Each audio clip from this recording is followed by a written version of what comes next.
Ah, hello, hello. Well, it is very good to be here and very good to be back. And I'm very glad that you have joined us again.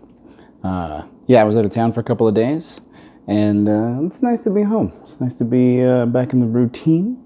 It's nice to be back at story time. Now, when we last parted ways, we had just finished reading chapter 5? Wow. Chapter 4. This is chapter 5. There we are. So, chapter 4 was called A Day at the Races. Right. And Artie had built that crazy contraption on Capitol Hill, where everyone gambled all their money away, and Artie made a killing. So now, we move on to chapter 5, Cost Cutting. By mid-afternoon, the white van was on the highway again, heading for the campsite. Dennis was at the wheel, quietly serene, while Rob simmered like a boiling saucepan, its contents threatening to spill over. If he's not there, he promised, I'll kill myself. Take it easy, Nevin, soothed Dennis. Of course he's there. Where else would he be? Where? Anywhere. We don't know where he goes when he disappears. He could be in orbit by now. Stop yelling. You'll upset the guys. Now look, we'll be in camp in 5 minutes, and Artie will be there waiting for us. Once we get dinner out of the way, we're laughing. Come 8 o'clock, off we waltz with our companions for the evening, the beauteous bluebirds. Look on the bright side. But Dennis, there is no bright side. We've lost a kid. He isn't lost, Dennis insisted. Yes, okay, so he isn't with us, but that doesn't mean he's lost. It doesn't? Piped Sheldon from the back seat. No, it doesn't, said Dennis. It means he's away. For a little while. I don't buy that, said Sam. When I was 7, I had a gerbil, Igor. My parents told me Igor went away for a while. Turns out he's dead. What a snow job. Artie isn't dead, cried Rob in agitation. He's just away for a while. Oh, now look what you've done, whispered Dennis. You've upset the kids. Just take it easy. I've got everything worked out. Starting tomorrow, we make a conscious effort to pull together as a group. We can get Artie so involved in the activities that he won't want to go off on his own anymore. And we'll be the best darn van on the whole tour. But tonight, we take off our counselors' hats and slip into our dancing shoes. If we play our cards right, Rob, we could be seeing these girls all summer. The van turned into the campground and headed for spot 14. See? What did I tell you? There's Artie. Who's that with him? It's Mr. Butcher, said Howie. I guess you and Rob are going to get chewed out now. Butcher and Artie were seated on the ground in spot 14. They got up and moved over to lean on the Bluebird's vehicle, allowing Dennis to park. Butcher's face was suffused with anger as he turned murderous eyes on Dennis and Rob. Where in blazes have you been? I've been here with your camper for more than an hour. We have a lost, we were looking for, Rob stammered. He wasn't lost, raged Butcher. You were lost. Well, Dennis began, I guess it was all a misunderstanding, and everything's all cleared up now. We're here, see? You Canadian ambulance guys are more trouble than you're worth, howled Butcher, as a crowd of curious spectators began to gather. These parents are spending money so their kids can see the country and have a good time, and your group is always in a shambles. We're having a good time, said Sam belligerently, jumping to the defense of his counselors. We're having just as much fun as any other group. Much more, even, said Howie, because we've got the ambulance. And I'm getting some great shots, added Kevin, patting his film canister. Butcher forced a benign smile. I'm glad you boys are enjoying yourselves, but this is really between your counselors and me. The 5 boys disappeared into the van. Artie followed. Butcher was grateful that the group was having fun. That gave him slight grounds for not firing Dennis and Rob. If he fired them, it would have been a big pain in the neck and would mean lots of paperwork, and he'd have to replace them. And if he couldn't, he'd have to take over the group himself. The thought made him cringe. The long-distance driving with kids. By now, several groups were watching with interest and enjoyment as Butcher tore a strip off Dennis and Rob. Rob could see Cindy and Vera on the sidelines. Anyway, Butcher raged, if even one of your campers gets lost again, that's it. And as for that kid Artie, obviously he wonders. Keep an eye on him, you idiots. Are you listening? Dennis nodded. Yes, sir. He refrained from pointing out that the whole camp was in fact listening. Now here's the reason I wanted to talk to you in the first place, before you got yourselves lost. Head office just got charged $40 for your speeding ticket on the New York Thruway. We don't pay for your heavy foot. I want that money right now. Dennis scrambled into the van and opened the cash box. Mr. Butcher, could we have a word with you? Rob began. No, he bawled. Haven't you wasted enough of my time already? I'm a busy man. I don't like spending hours sitting in a trailer camp. Dennis emerged with the money, and Butcher snapped it out of his hands. Now, I don't want to hear from you Canadian ambulance guys again. If you want to keep your jobs, make sure the rest of this trip is perfect. He stormed off. Since Dennis's and Rob's humiliating dressing down was over, the crowd of counselors and campers began to disperse. Cindy and Vera approached, all sympathy. Gee, guys, that was terrible, said Cindy. I felt so sorry for you. Oh, pay no attention to Butcher, said Dennis with a dazzling smile. He gets very emotional at times. It didn't bother us a bit, did it, Rob? Not a bit, Rob barely whispered, his face gray. Anyway, Dennis went on, we'll feed our kids and get everybody all settled in, and then we'll be by to pick you up at 8. Oh, we just couldn't, said Vera. Dennis looked stricken. Pardon? Well, it's obvious you have an internal problem with your group. You have to stay with the boys tonight and work it out. No, we don't, blurted Dennis. That is, I think it can wait till tomorrow. We just wouldn't feel right taking your time away from your jobs. But our kids are fine, Dennis insisted. Aren't they, Rob? Perfectly. See, and we promised you girls a good time tonight. Oh, don't you worry about us, said Vera. We'll find something to do. Byron and Daryl are going to a movie, and they said we could go along with them. Byron and Daryl? Asked Dennis weakly. Oh, don't you know them? The Roadhogs. I didn't know their names, muttered Dennis through clenched teeth. Well, anyway, said Vera, I think it's better this way. Your kids need you, but thanks for the invitation. The girls rejoined their own campers. Dennis cast a wounded look at Rob. Well, Nevin, it's in the toilet. Thanks a lot. Me? Why me? If you're going to be mad at someone, try Artie. Shaking his head, Dennis stepped into the van. You stunk out there, Nevin. You added nothing to the conversation. There was nothing to add. This afternoon was a disaster, so I didn't see any reason why the evening should be any different. Now, while we're still good and mad, let's do a number on Artie. We can't do a number on Artie, said Dennis. If we're going to understand him, we have to analyze his personality traits. I have a better idea, said Rob grimly. You hold him, then I'll hit him, and we can switch. How's that for analysis? Rob, Dennis was horrified. He's only a little kid. Oh? Of course you remember that these kids are men, so Artie is a man. Yes, a very sick man. Look, said Dennis, I don't see why you should blame Artie because you have no finesse with women. I hope the Roadhogs are properly grateful to you for handing them our dates on a silver platter. The group began to set up the tent. It was as they were preparing dinner that Rob finally blew up. All right, Artie, where were you? Nowhere. Don't give me that. Everybody is somewhere. I want to know where you were. Nowhere much. What were you doing? Nothing. Then why did it take you all day? Traffic. Traffic? From breakfast till afternoon? Traffic? Listen, you... Dennis took over. You know, Artie, don't get me wrong. We respect your individuality. But we can't help but be a little hurt when you hardly spend any time with us. So now you've had your little side trips, and we can enjoy the rest of our tour as a group. Okay?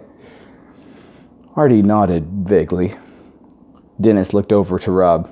You see, Nevin, this is how you deal with kids. You speak reasonably and show understanding, and everything's cool. I congratulate you on your sensitivity, said Rob acidly. But until I know where he's been going all this time, I don't intend to be reasonable about anything. Dennis snorted. You're such a pessimist. If Artie disappears again, I will be very surprised. Rob's face twisted. Well, your surprise will be a great comfort to me. What are we going to do tonight? Asked Howie, reaching for a hot dog. Nothing, snapped Rob.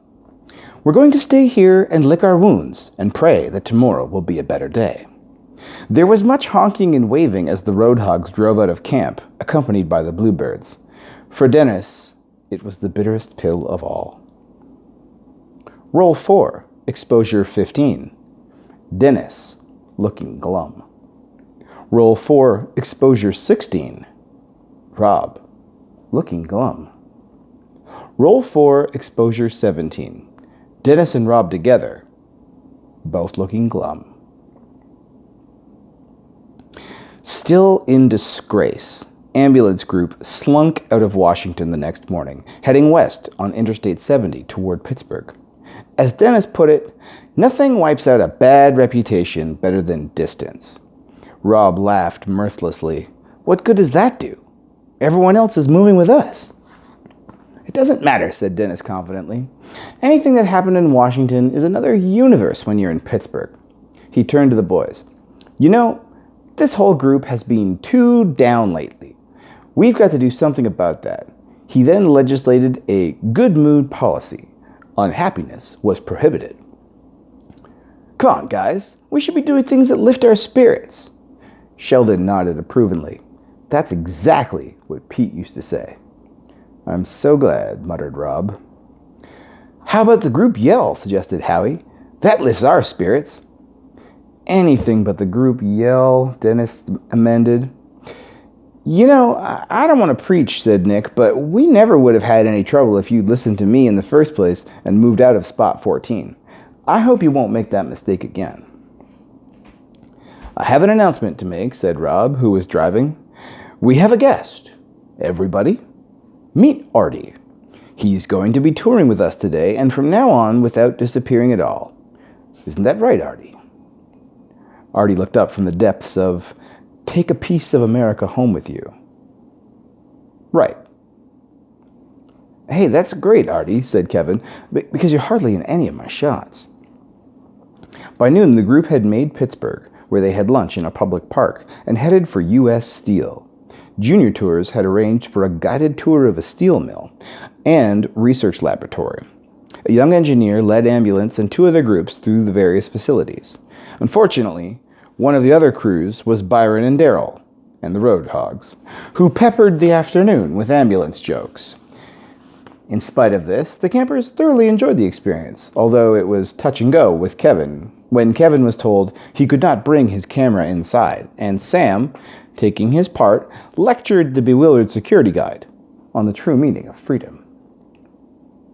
Dennis's mood perked up when the tour reached its end at the U.S. Steel souvenir shop, where he picked up 3 strings of steel bands, a steel bracelet, and a 16-pound block of pure steel.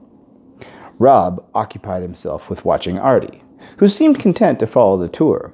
While he appeared interested in the information delivered by the guard, he never asked a question or strayed from the path to see something. Throughout, he kept a purely passive expression on his face. After an early supper, the group drove on to Columbus, Ohio, where they were to spend the night.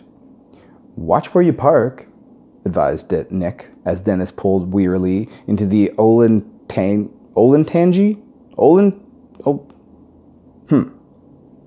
Olentangy.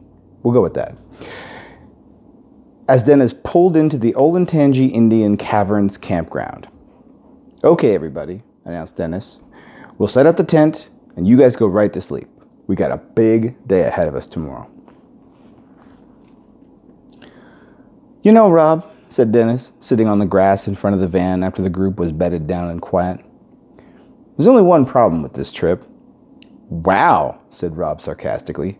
I can hardly wait to hear which one of our many disasters has percolated down to you as a full-fledged problem. You know, we're seeing so many great places and so many great things that it's getting expensive. My money's running out. Do you know I'm down to just $100? Rob was appalled. But I paid all our fines. I got our van out of Hawk. I've only got $200 left myself. We can't afford to go to California. Where's it all going? Asked Dennis. Rob snorted in disgust. Where do you think? On your head, on your back, on your wrists, around your waist? It's that stupid junk you keep buying. Why did you need that lump you bought at the mill today? But, Rob, it's pure steel. I have to have souvenirs of our trip. Anyway, don't worry. We can always dip into the tour money if we run a little short. Then we'll cut a few costs and no one will know the difference. Butcher will know the difference, Rob reminded him grimly. Probably to the penny. If we go over budget, we'll be killed. Oh, I'm sure we get a few dollars leeway, said Dennis. Everything will be great. And now that Artie is giving us no more trouble, I wouldn't put it exactly that way, Dennis. He gave us 24 hours of relative peace. That's the best I can say for him. Who knows what tomorrow may bring? Nevin, you can be so shallow sometimes. Can't you see we're pulling the group together?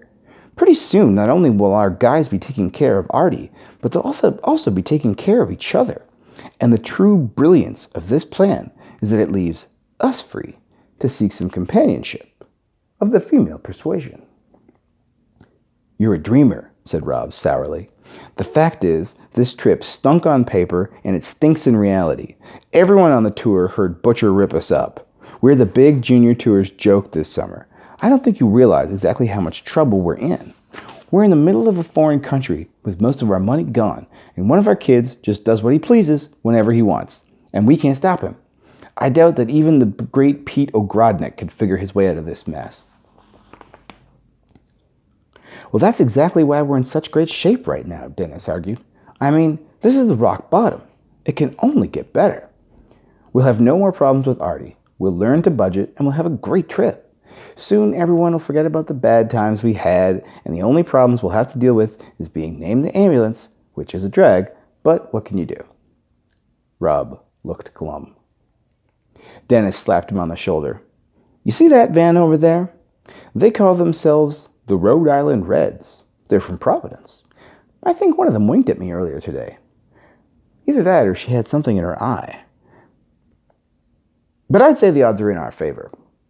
We'll get to know them in the next day or so, just hanging out, letting them see what great guys we are. Then in Chicago, we'll be old friends and we can take them out. What about budgeting? Asked Rob. Well, this is a necessity. We can always cut back on something else. Anyway, I'm tired. Let's go to sleep. The brilliance of the morning was dimmed somewhat by the discovery that during the night, someone had painted large red crosses on both sides of the white van. The road hogs, seethed Dennis. It had to be them. It's beautiful, breathed Howie reverently. What? Why didn't we think of this? Asked Sam, shaking his head. It's so obvious. Now we really are the ambulance, Sheldon confirmed. But guys, don't you see? They're making fun of us. Sam nodded. I mean, that's true. The road hogs are a bunch of jerks, but they did us a real favor here. It's almost a tribute. Kevin snapped a picture of the newly decorated ambulance. You may as well get used to it, Dennis, Rob sighed, running his fingers over the red paint. It's there to stay. A tour of the Olentangy Caves occupied most of the morning. Once again, Kevin was not permitted to take photographs, which caused a bit of a fuss, especially when Sam tried to organize negotiations. Nick made the morning hideous with his repeated warnings that the departed Indians were displeased by the presence of the tourists in the caves, and that there was likely a curse in effect. This scared Sheldon almost witless. Howie, having got word that there was a science museum in Columbus, paid absolutely no attention to the exhibits and devoted all his efforts to nagging. There, thought Rob, was the curse. Dennis, of course, reserved his enthusiasm for the souvenir shop. Despite warnings of impending bankruptcy, he simply could not leave without a feathered headdress, a tomahawk, a totem pole backscratcher, and, on a reluctant loan from Rob, a junior folding pup teepee. Less than a third of the way to Los Angeles, and Dennis was well on his way to being broke. In the afternoon, the group voted to drive around the city to get an overall view of the place. The tally was 6-1, with one abstaining. Howie was still holding out for the Science Museum, and Artie had no opinion, saying, "Whatever suits everybody, suits me." "Wow, the drivers around Columbus are awfully friendly," Dennis remarked as they drove into the city. "Look how they move out of the way to let us by. Now this is courtesy." "Not quite," said Rob dryly. I think they're pulling over because they see our red crosses." "Excellent," crowed Kevin. "This is great. They think we're a real ambulance." The boys indulged in a lively chorus of the group yell. "Oh boy," breathed Dennis, as the drivers in the road ahead glanced back, spied the van, and quickly moved over to the curb. "I hope there isn't a law against this." "I think we're going to find out," said Rob, indicating the police car pulling alongside. The officer waved to Dennis, who waved weakly back, and then drove out in front of the white van and activated his siren. "What's he doing?" asked Dennis. "Are we under arrest?" Through the streets of downtown Columbus raced the police cruiser, its wailing siren stopping traffic, clearing the way for the ambulance van. Dennis and Rob looked anxiously out the front window. Rob waved frantically, trying to signal the police officer. The campers cheered enthusiastically. They followed the cruiser the wrong way down a one-way street and through a wide driveway marked by a sign that read, "Columbus General Hospital." "Oh no," groaned Rob. The police officer got out of his car and stood watching. When no white uniformed attendants burst out of the back door carrying a stretcher, he approached the van and looked inside. "What the? This isn't an ambulance." "Oh, of course not," said Dennis, trying to sound cheerful. "You see, we're with Junior Tours, and people seem to think—" "Seems to me you've got this van painted up to look like an ambulance," the young officer said peevishly. "Well, yes, we have," said Dennis, "but that's only because the name of our group is the ambulance, and you have to paint your van, and this is how we painted ours because, forget it." Roll 4. Exposure 31. Rob standing in line at Columbus City Hall to pay ticket. We were creating a public nuisance. While Rob and Kevin were paying the group's debt to society, Dennis and the boys spray-painted white enamel over the red crosses of the ambulance. Sam was making a great show of not participating as a protest against an unjust law. "Scabs," he accused his van mates. "We have to stand together on this thing. They have no right to make us cover up our beautiful red crosses. We have a case here." "But Sam," Dennis explained reasonably, "we have no choice. We're dealing with the police." "We have rights," Sam insisted. "If we were adults, they wouldn't have made us paint our crosses." "Of course they would have." "They would? Oh. Well, this isn't much, I suppose, but you have to think about where it's going to end. First they tell you how to decorate your van, and the next thing you know, bang, you're a slave."